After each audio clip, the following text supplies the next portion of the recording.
वफाकी वज़ीर दाखिला मोहसिन नकवी ने वज़ीर ममलिकत दाखिला तलाल चौधरी के साथ मुहर्रम उल हराम के हवाले से तमाम मकातब फ़िक्र के उलमाए किराम से गुफ्तगू में कहा है कि फील्ड मार्शल को जंग में किसी किस्म की परेशानी नहीं थी।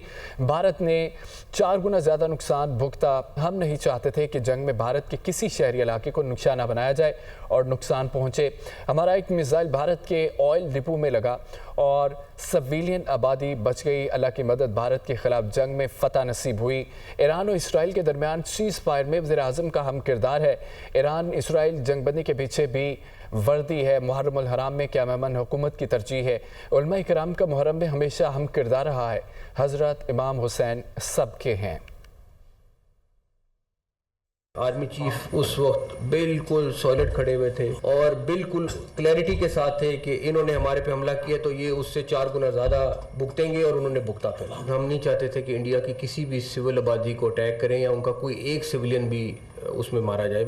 हमने मिसाइल फायर किए जब उनकी तरफ, वही मिसाइल जाके उनका जो सबसे बड़ा ऑयल का डिपो था उसमें जाके लग गया और वो पूरी आबादी बच गई। और वहाँ पे आपने देखा होगा वीडियोस में, जो सबसे बड़ी वो आग वाली वीडियो है वो उसकी है। ईरान के साथ सीज़ फायर नज़र आया है और ईरान को एक कामयाबी नज़र आई है।